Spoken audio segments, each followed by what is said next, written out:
Okay, well, quick question. How many of you guys drive? How many do you guys text and drive? So you guys know that you guys are breaking the law. Yeah. Okay. So this brings me to my refutation speech. My opponent's claim was texting while driving is more dangerous than driving under the influence of drugs and alcohol. Her secondary claims were, first, it takes longer for a person to react while texting compared to the effects of drugs or alcohol while driving. Two, control of steering is worse for texters and drivers under the influence of drugs or alcohol. Third claim is texters are unable to keep a safe distance while driving in comparison to drivers who consume alcohol or drugs. My response to her claim is texting while driving is more dangerous than driving under the influence of drugs. There's no dispute in that. We all realize that texting is bad.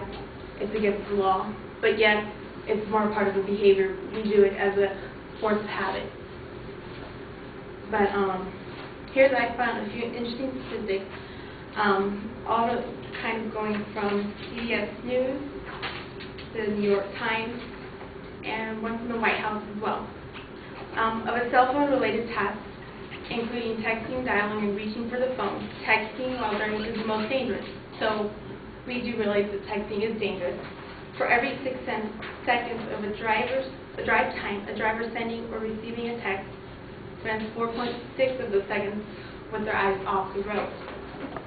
Another statistics I found was American cell phone users are sending more texts than they are making phone calls, according to a Nielsen survey. So I kind of wanted to address some issues that I found. There are actions taken against texting while driving are actively being pursued in the United States. Currently, 14 states have started the law against texting while driving, including California. And 9 other states are in the process of enacting laws against texting while driving. And this brings me to another point where high levels of awareness are being made for not only drivers in the United States, but around the world. Safety advocates worry about such law enforcement, since enforcement cannot always be enforced 24/7. Creating awareness about the issue and to set social guidelines for the behavior. Regulation of the roadways generally happen at the state level, but the federal government has exerted pressure on the states based on threat of withholding federal highway funds. An example being, as Congress did in 1984 to pressure states to raise the minimum drinking age to age 21. And that was a source from the New York Times Virginia Tech Transportation Institute. A prime example of bringing awareness to the people who text and drive is in the executive order federal leadership on reducing text messaging while driving.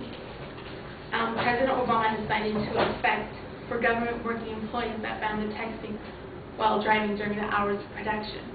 So in the hopes of awareness, it gives role models for the people to follow the federal government to see if there's any proof to see if people will stop texting.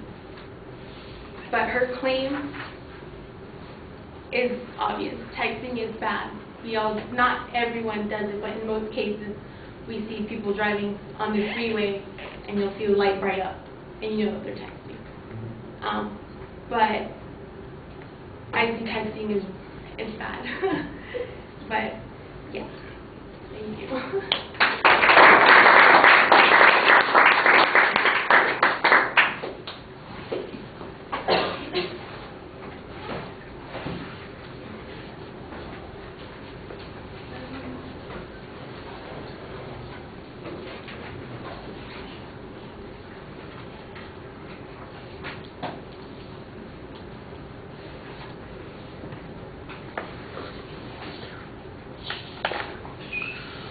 All right, well, the subject's made clear by the audience survey, and you establish a good connection and some rapport with the audience to build your credibility. You outline the advocate's claims.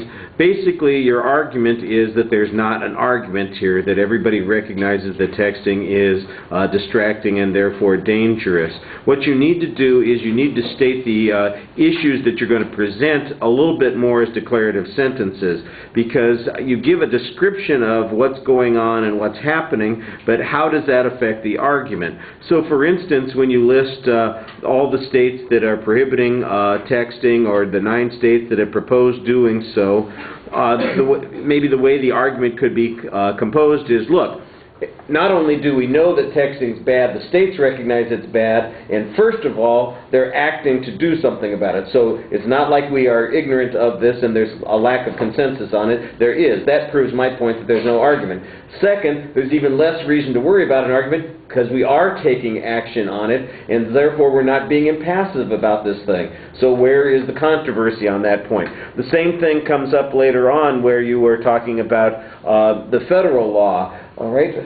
In addition to the states acting, the federal government is acting in a couple of ways to reduce the impact of texting. First, they're potentially threatening states that fail to do something about that. And second, they're creating role models by preventing their own employees from doing texting.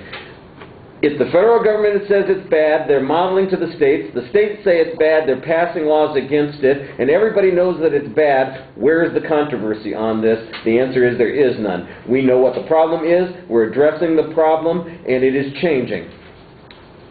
You know, and that's pretty much simply your argument. As it is, you kind of, you're making all of those issues in what you're talking about, but you don't make the claims as clearly as you need to. They need to be a lot more definitive. All right? Thank you.